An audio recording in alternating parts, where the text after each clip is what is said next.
नमस्कार दोस्तों, आप सभी का स्वागत है हमारे YouTube channel VCS basic physics में। और आज के इस वीडियो में हम जो NCERT की पाठ्य पुस्तक है उसका 3rd चैप्टर विद्युत धारा, उसका एक टॉपिक लेकर चलेंगे। आज का जो हमारा टॉपिक है वो है ओम का नियम। देखिए दोस्तों, आप ओम का नियम कक्षा 10 में पढ़ चुके हैं और ये कक्षा 10 के विद्यार्थियों के लिए भी उतना ही इंपॉर्टेंट है। देखिए, ओम का नियम किसी चालक के सिरों पर आरोपित विभवांतर तथा उसमें से प्रवाहित धारा के मध्य संबंध को बताता है। एक बार फिर से सुन लीजिए कि हमारे पास में कोई चालक है और इस चालक के सिरों पर आरोपित विभवांतर तथा इसमें से बहने वाली धारा के मध्य ओम के द्वारा संबंध स्थापित किया गया। देखिए, इनका पूरा जो नाम है जॉर्ज साइमन ओम, और इन्होंने ये कहा कि किसी चालक के सिरों पर आरोपित विभवांतर उसमें से बहने वाली धारा के समानुपाती होता है। इन्होंने ये कहा कि ये कंडीशन केवल तभी लागू होगी जब भौतिक परिस्थितियां सेम रहती है, भौतिक परिस्थितियों में कोई बदलाव नहीं होता है। तो देखिए क्या है ओम का नियम, स्टेटमेंट में यहां पर पुट कर देता हूं। एक बार फिर से सुन लीजिए कि किसी चालक की यदि भौतिक परिस्थितियां स्थिर है, जैसे चालक भौतिक परिस्थितियों में हो सकता है चालक की लंबाई हो, अनुप्रस्थ काट, क्षेत्रफल हो, ताप हो, दाब हो, ये सब कुछ चीजें सेम रहती है, तो चालक के सिरों पर आरोपित विभवांतर उसमें से बहने वाली धारा के समानुपाती होता है। देखिए, इनका जो पूरा नाम है वो है जॉर्ज साइमन ओम। जॉर्ज साइमन ओम। ओम का जो नियम है उसका स्टेटमेंट देखिए क्या है। यदि भौतिक परिस्थितियां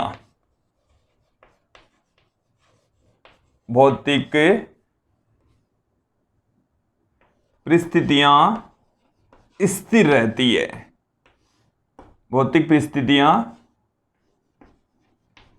स्थिर रहे, और भौतिक परिस्थितियां जैसे मैं आपको बता दूं कि भौतिक परिस्थितियों में हो सकता है चालक की लंबाई हो सकती है, उसका अनुप्रस्थ काट क्षेत्रफल हो सकता है, अनुप्रस्थ काट क्षेत्रफल, इसके साथ में ताप हो सकता है, दाब हो सकता है, ये आदि भौतिक परिस्थितियां हो सकती है।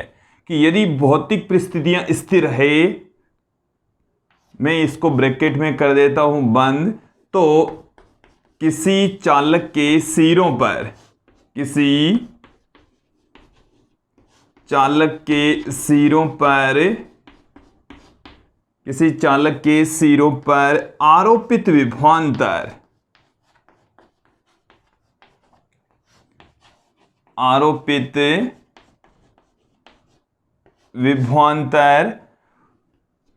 चालक से प्रवाहित धारा या उसमें से प्रवाहित धारा, चालक से प्रवाहित धारा के समानुपाती होता है, धारा के समानुपाती होता है, डायरेक्टली प्रोपोर्शनल होता है। क्लियर? यह है इसका स्टेटमेंट। अब यदि हम ये मान लें कि हमारे पास में कोई चालक है और उस चालक के सिरों पर V वोल्ट का विभवांतर लगाने पर उस चालक में से कैपिटल I धारा प्रवाहित होती है, तो देखिए क्या है कि यदि किसी चालक के सिरों पर कैपिटल V विभवांतर लगाने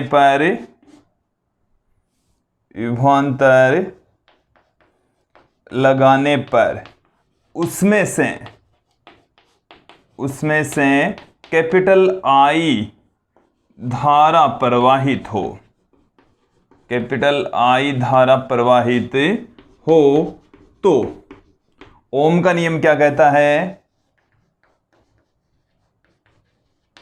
ओम के नियम से। ओम का नियम ये कहता है V समानुपाती होता है I के। ये है ओम का नियम, V समानुपाती I। यहां से हम प्रोपोर्शनल का साइन हटा दें और एक कांस्टेंट लिख दें। ये जो कांस्टेंट होता है वो होता है कैपिटल R। इसे हम क्या लिख सकते हैं, देखिए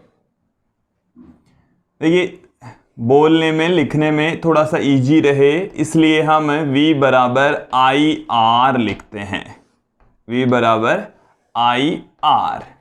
देखिए जहां जो R है वो हो जाएगा V बट्टे में I के इक्वल चालक का प्रतिरोध कहलाता है। इसे हम क्या कहते हैं, चालक का प्रतिरोध, रेजिस्टेंस ऑफ ए कंडक्टर, चालक का प्रतिरोध कहलाता है। अब देखिए चालक का प्रतिरोध कहते किसे हैं कि जब किसी चालक से आवेश प्रवाहित होता है या धारा प्रवाहित होता है तो उस धारा के मार्ग में उत्पन्न बाधा, रुकावट, व्यवधान को हम चालक का प्रतिरोध कहते हैं। एक बार फिर से सुन लीजिए कि जब किसी चालक के सिरों पर विभवांतर आरोपित करते हैं तो उस चालक में से धारा बहती है। धारा बहने का मतलब हो गया आवेश बह रहे हैं, और आवेशों के मार्ग में जो उत्पन्न बाधा, रुकावट, व्यवधान होता है उसी व्यवधान को ही हम चालक का प्रतिरोध कहते हैं, चालक का प्रतिरोध कहलाता है। तो देखिए जहां R है वो चालक का प्रतिरोध है। मैं प्रतिरोध को यहां पर परिभाषित कर देता हूं, किसके तुल्य होगा, किसी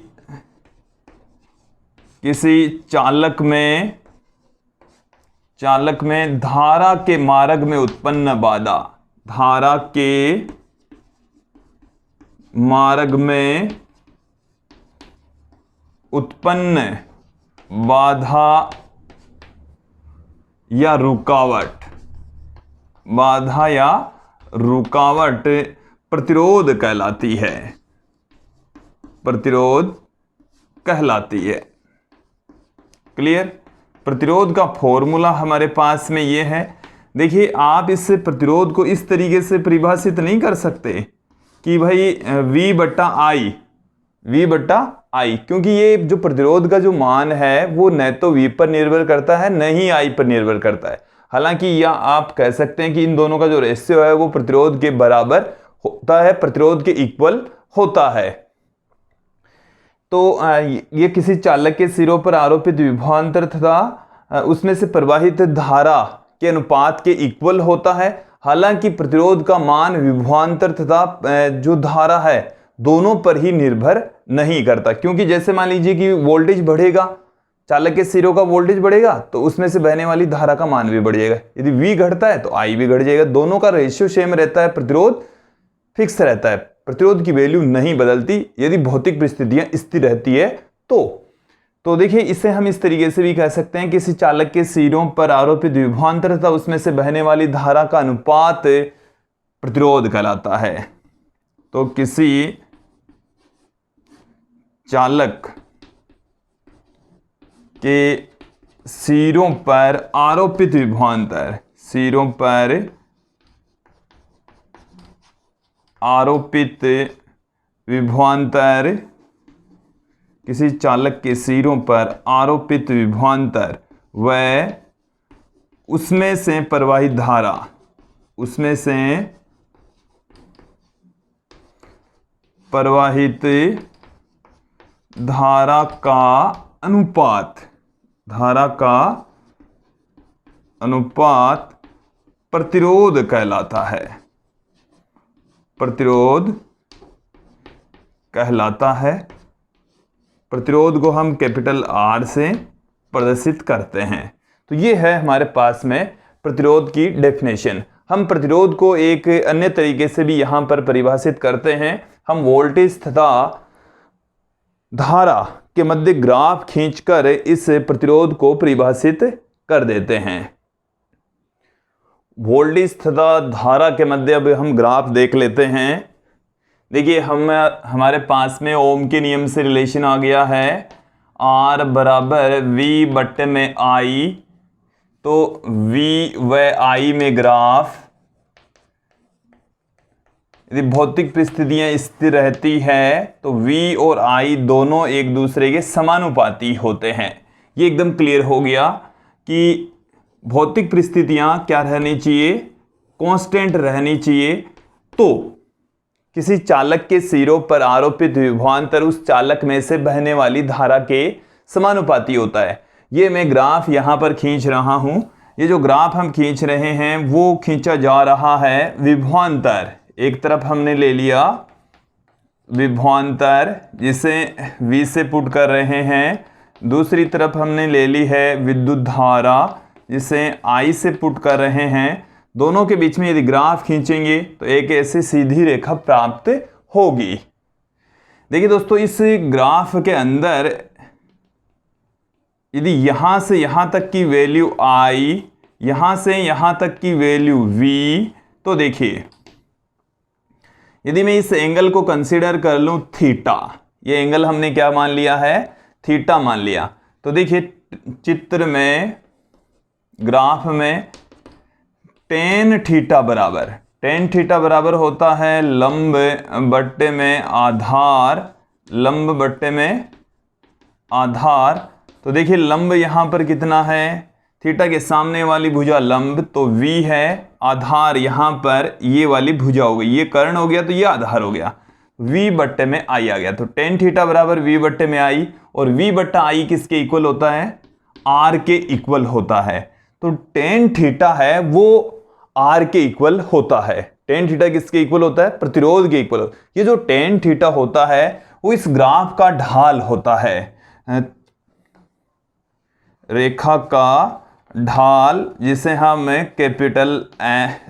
स्मॉल m से लिखते हैं, जो कि टेन थीटा के इक्वल होता है। यहां पर ये जो टेन थीटा है वो R के बराबर है और R है वो V बट्टे में I के इक्वल होता है।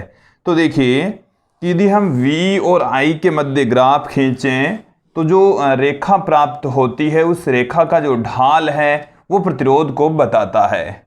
तो यहां से एक डेफिनेशन और आ गई है कि चालक के सिरों पर आरोपित विभवांतर तथा धारा के मध्य खींचे गए ग्राफ का ढाल प्रतिरोध को बताता है। चालक के सिरों पर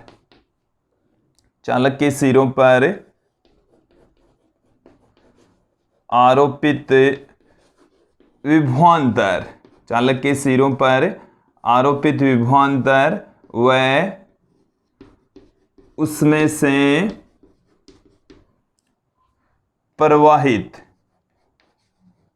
से प्रवाहित धारा के मध्य खींचा गया ग्राफ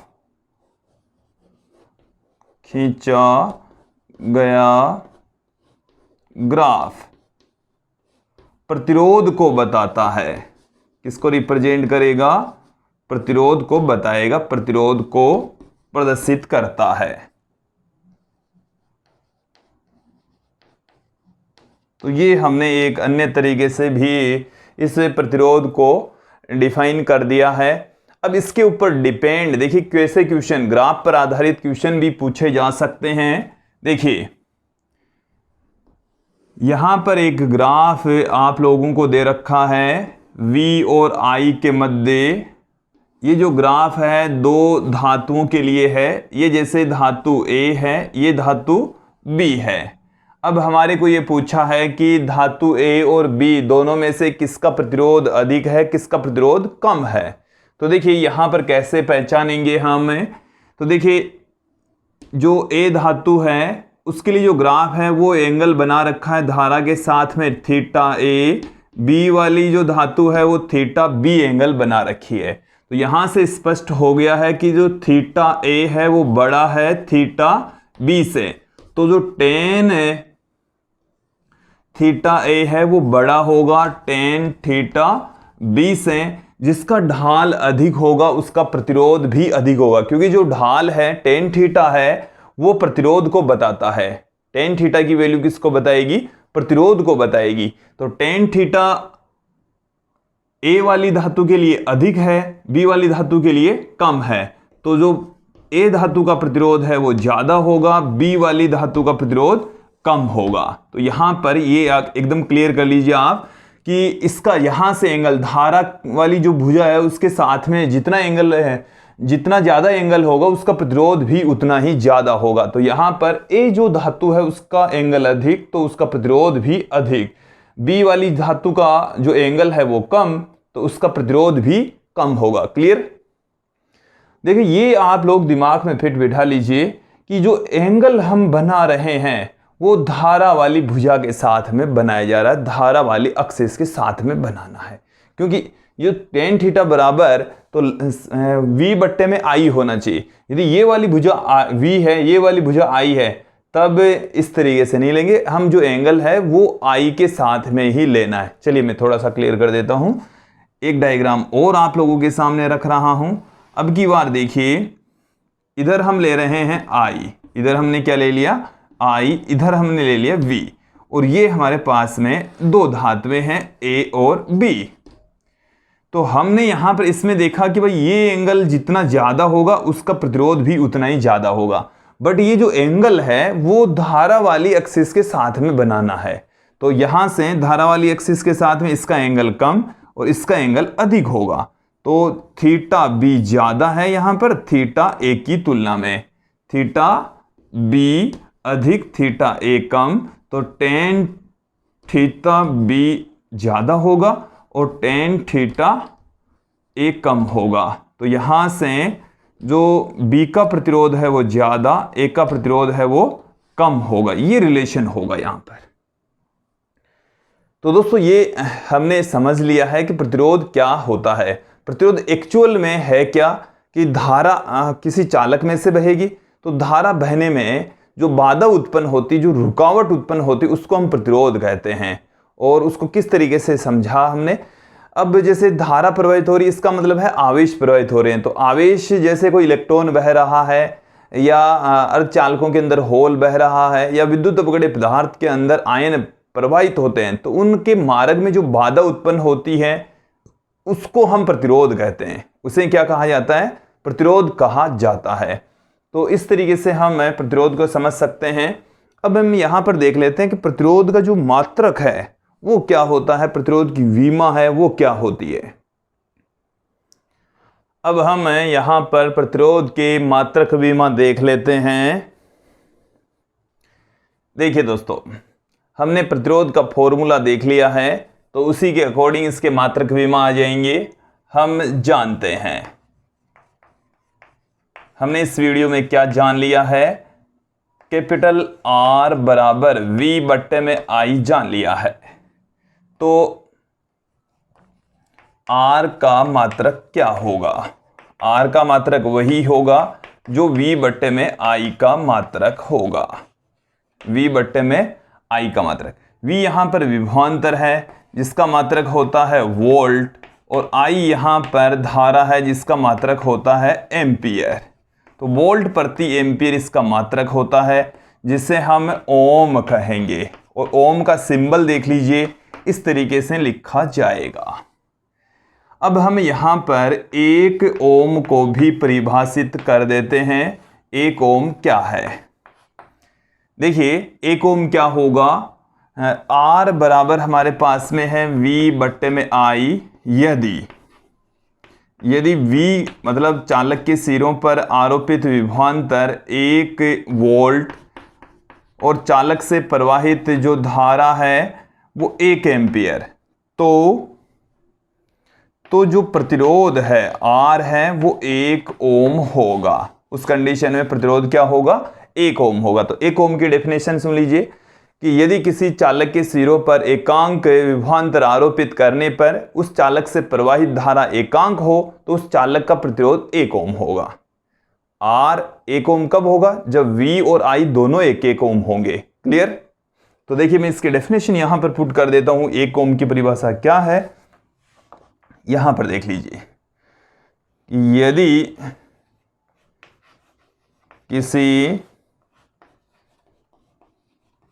यदि किसी चालक के सिरों पर सिरों पर आरोपित, यदि किसी चालक के सिरों पर आरोपित विभवांतर 1 वोल्ट तथा उसमें से प्रवाहित धारा, उसमें से प्रवाहित धारा 1 एम्पियर है, तो चालक का प्रतिरोध, चालक का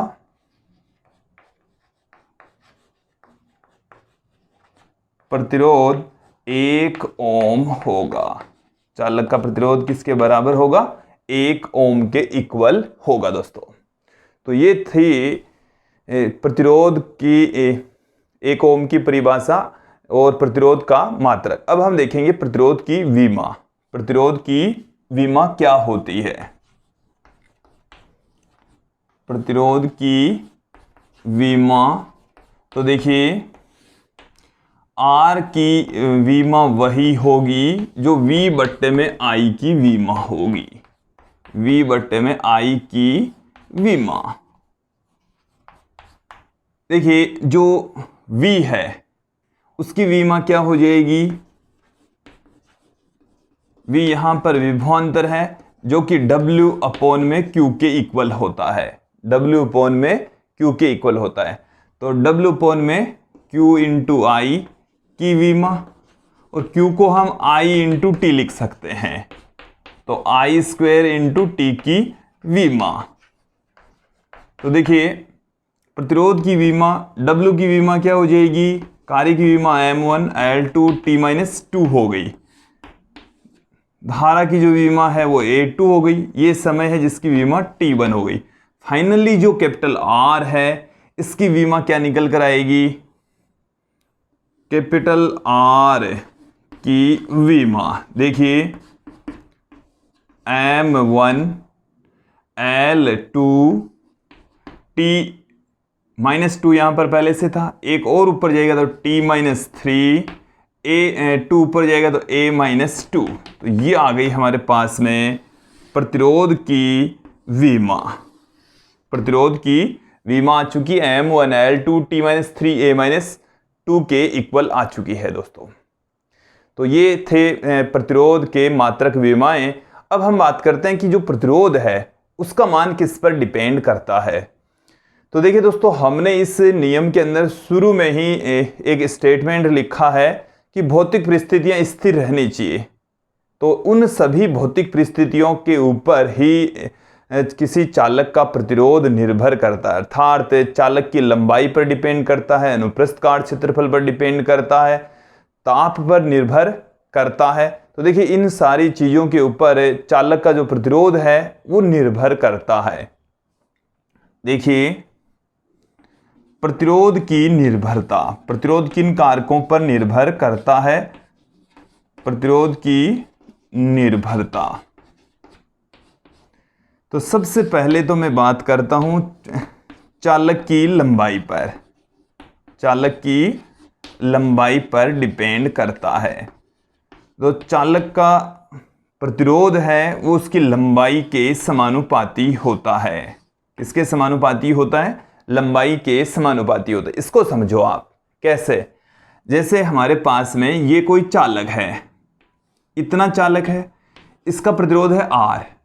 इसका मतलब हो गया कि यहां से यहां तक जो धारा बह रही है तो उसके मार्ग में जो बाधा उत्पन्न हो रही है वो है R। यदि आपने चालक की लंबाई दुगुनी कर दी, चालक की लंबाई आपने क्या कर दी? दुगुनी कर दी, तो धारा के मार्ग में जो आवेश है, उनके मार्ग में जो बाधा है वो भी दुगुनी हो जाएगी। इसका मतलब ये हुआ है कि जब आप चालक की लंबाई में बदलाव करते हैं तो प्रतिरोध भी बदल जाता है। लंबाई दुगुनी तो प्रतिरोध भी दुगुना, लंबाई आधी तो प्रतिरोध भी आधा। अर्थात किसी चालक का प्रतिरोध उस चालक की लंबाई के समानुपाती होता है। एक बार फिर से सुन लीजिए, प्रतिरोध का मान चालक की लंबाई पर निर्भर करता है और डायरेक्टली प्रोपोर्शनल होता है। चालक का प्रतिरोध उसकी लंबाई के समानुपाती होता है, उसके लंबाई के समानुपाती होता है। क्लियर। अब देखो दूसरा जो कारक है जिससे प्रतिरोध प्रभावित होता है, अनुप्रस्थ काट क्षेत्रफल पर। अनुप्रस्थ काट क्षेत्रफल, जो प्रतिरोध का मान है वो अनुप्रस्थ काट क्षेत्रफल के व्युत्क्रमानुपाती होता है। अनुप्रस्थ काट क्षेत्रफल के व्युत्क्रमानुपाती होता है। देखिए कैसे। अब यहां से आप समझो कि एक तो हमारे पास में ये चालक है, इसका अनुप्रस्थ काट क्षेत्रफल इतना है। क्लियर। एक दूसरा चालक है जिसका अनुप्रस्थ काट क्षेत्रफल है कम। इसका अनुप्रस्थ काट क्षेत्रफल, तो यहां से जो आवेश जाएंगे तो वो आराम से जाएंगे, और यहां से जो आवेश जाएंगे तो क्षेत्रफल कम हो गया। क्षेत्रफल कम हो गया तो बाधा ज्यादा होगी। क्षेत्रफल कम तो बाधा ज्यादा, क्षेत्रफल अधिक तो बाधा कम। अर्थात किसी चालक का प्रतिरोध उसके अनुप्रस्थ काट क्षेत्रफल के व्युत्क्रमानुपाती होता है। ये मैंने पुट कर दिया यहां पर। किसी चालक का प्रतिरोध उस चालक के अनुप्रस्थ काट क्षेत्रफल के व्युत्क्रमानुपाती होता है। अनुप्रस्थ काट क्षेत्रफल क्या होता है? लंबाई के लंबवत ऐसे काटो, तो ये जैसे चौक है तो इसके लंबवत इस तरीके से काट दिया, तो ये वाला जो सामने वाला जो क्षेत्रफल होता है ये होता है अनुप्रस्थ काट क्षेत्रफल। जैसे ये डस्टर एक चालक है तो इसको इसकी लंबाई के लंबवत इस तरीके से काट दें, ये वाला जो क्षेत्रफल आप देख रहे हैं यही है अनुप्रस्थ काट क्षेत्रफल। तो दोस्तों ये जो R है वो इस अनुप्रस्थ काट क्षेत्रफल के व्युत्क्रमानुपाती होता है। तीसरा जो कारक है वो कौन सा है? चालक के पदार्थ की प्रकृति। पदार्थ की प्रकृति पर निर्भर करता है। जैसे अलग अलग पदार्थों के लिए प्रतिरोध की जो वैल्यू है वो अलग अलग होती है। तांबे का प्रतिरोध अलग, सोने का अलग, चांदी का अलग। चांदी का प्रतिरोध सबसे कम होता है, उसके पश्चात तांबे का प्रतिरोध होता है। अलग अलग पदार्थों का प्रतिरोध अलग अलग होता है। तो पदार्थ की प्रकृति पर भी प्रतिरोध की वैल्यू डिपेंड करती है। लोहे का प्रतिरोध अलग होता है, एल्यूमिनियम का अलग, तांबे का अलग। अलग अलग पदार्थों का प्रतिरोध भी अलग अलग होता है दोस्तों, वो उसके प्रकृति पर डिपेंड करता है। उसके पश्चात जो अंतिम कारक है वो है हमारे पास में ताप, कि किसी चालक का जो प्रतिरोध है वो ताप से भी प्रभावित होता है। और देखिए जो धात्विक चालक होते हैं उनका प्रतिरोध ताप बढ़ाने पर बढ़ जाता है। ताप बढ़ाने पर उनका प्रतिरोध क्या हो जाएगा? बढ़ जाएगा। मिश्र धातुओं का जो प्रतिरोध है वो ताप से बहुत कम प्रभावित होता है, न के बराबर प्रभावित होता है। जबकि अर्धचालकों का ताप बढ़ाने पर प्रतिरोध घट जाता है। तो ताप से प्रभावित अवश्य होता है। अर्धचालकों का ताप बढ़ाने पर प्रतिरोध घट जाएगा, जबकि चालकों का ताप बढ़ाने पर प्रतिरोध भी बढ़ जाएगा। तो दोस्तों ये थे कुछ कारक जो चालक के प्रतिरोध को प्रभावित करते हैं। और ये था आज का हमारा वीडियो जिसमें आपने देखा कि ओम का नियम क्या होता है। एक बार मैं ओम का नियम का जो स्टेटमेंट है फिर से रिपीट कर देता हूं, आप इसको दिमाग में फिट बिठा लीजिए। यदि आपने फिजिक्स ली है, फिजिक्स पढ़ ही रहे हैं, तो ये तो आना ही चाहिए, ये तो कंपलसरी है। आपने पहले चैप्टर में कूलॉम्स लॉ पढ़ा तो वो तो आना ही चाहिए। यदि फिजिक्स ले रखी है, कक्षा 12 पढ़ रहे हैं तो वो तो आना ही चाहिए। ये ओम का नियम है, वो तो आना ही चाहिए। कक्षा 10 में भी पढ़ चुके हैं आप लोग। देखो क्या है कि यदि भौतिक परिस्थितियां स्थिर रहती है, भौतिक परिस्थितियां कौन कौन सी हो सकती है? चालक की लंबाई, अनुप्रस्थ काट क्षेत्रफल और उसका ताप दाब, यदि ये सब कुछ स्थिर रहता है तो उस चालक के सिरों पर आरोपित विभवांतर उस चालक में से बहने वाली धारा के समानुपाती होता है। किसी चालक के सिरों पर आरोपित विभवांतर उसमें से बहने वाली धारा के समानुपाती होता है, और यही है ओम का नियम, यही ओम्स लॉ है दोस्तों। और मुझे उम्मीद है आप लोगों को ओम का नियम का स्टेटमेंट, ये जो वीडियो है वो अच्छे से समझ में आया होगा। आज के लिए इतना ही, धन्यवाद दोस्तों।